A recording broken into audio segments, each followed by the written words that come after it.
વિદ્યાર્થી મિત્રો, GPSC Olympic ચેનલમાં આપનું સ્વાગત છે। આજે આપણે મોઢેરા સૂર્ય મંદિરમાં મહત્ત્વના જે પ્રશ્ન અગાઉની પરીક્ષામાં પૂછાયેલા છે એના વિશે આપણે ચર્ચા કરીશું। તો વાત કરીએ કે મોઢેરાનું સૂર્ય મંદિર સૌથી પહેલાં કયા જિલ્લામાં આવેલું છે, તો આપણે કહી શકાય કે મોઢેરાનું સૂર્ય મંદિર છે એ મહેસાણા જિલ્લામાં આવેલું છે। તો મહત્ત્વનો ફેક્ટ અને ઘણીવાર પરીક્ષામાં આ પણ પૂછાયેલો છે। તો વાત કરીએ કે આ જે મોઢેરાનું સૂર્ય મંદિર છે એ કઈ નદીના કિનારે આવેલું છે, તો કહી શકાય કે તે પુષ્પાવતી નદીના કિનારે આવેલું છે। આ પ્રશ્ન 2 વાર પૂછાયેલો છે, જે પરીક્ષાના નામ પણ નીચે લખેલા જ છે।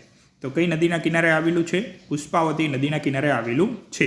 બીજું કે આ જે મોઢેરાનું જે સૂર્ય મંદિર છે એનું નિર્માણ કયા રાજા દ્વારા કરવામાં આવેલું છે, તો સોલંકી વંશના રાજા ભીમદેવ પ્રથમ દ્વારા આ મંદિરનું નિર્માણ કરવામાં આવેલું છે। આ મંદિરનું નિર્માણ કાર્ય ક્યારે કરવામાં આવેલું હતું? ઈસવીસન 1026માં આ મંદિરનું નિર્માણ કામ કરવામાં આવેલું છે। નીચે પરીક્ષાના નામ લખેલા જ છે। ચલો, બીજા કયા પ્રશ્ન પૂછાયેલા છે કે આ મંદિરનું સ્થાપત્ય શૈલી કઈ છે? બરાબર, તો કયા પ્રકારની સ્થાપત્ય શૈલી જોવા મળે છે?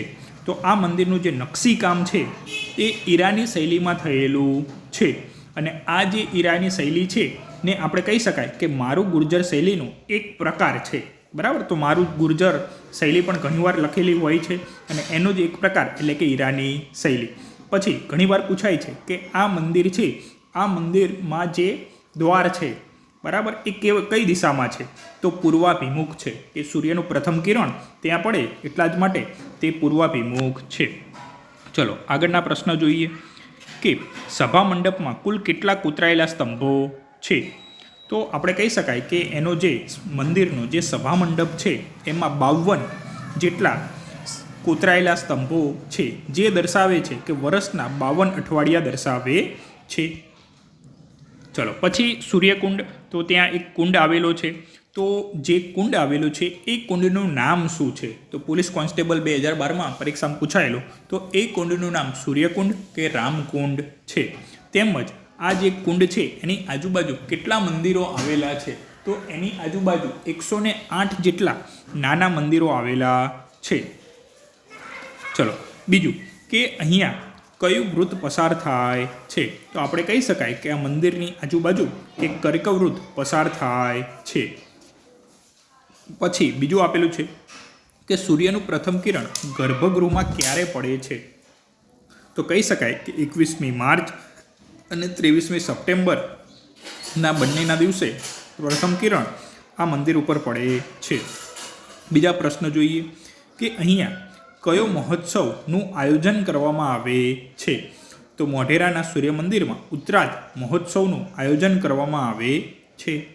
ચલો કરંટ અફેર્સને લગતો પણ એકવાર પ્રશ્ન પૂછાયેલો છે કે ભારતનું પ્રથમ 24/7 સૌર ઉર્જા ધરાવતું ગામ કયું છે? તો ગામ આવશે મોઢેરા। ચલો એના સિવાયના બીજા ફેક્ટ જોઈએ તો એ કર્કવૃત્ત આપેલું છે, પછી રાજા ભીમદેવ સોલંકી દ્વારા નદી પુષ્પાવતી, 108 મંદિર, 52 જેટલા સ્તંભો, આ બધી જ વસ્તુ યાદ રાખવાની છે। બીજી વાત કરીએ આપણે તો સુવર્ણકાળ, તો આ મંદિર સોલંકી યુગ દરમિયાન બન્યું હતું, જેને ગુજરાતનું સુવર્ણકુળ માનવામાં આવે છે। અહીં સૂર્ય દેવતાની 12 મૂર્તિઓ વિવિધ સ્વરૂપે જોવા મળે છે, તો 12 જેટલી સૂર્ય ભગવાનની મૂર્તિ છે।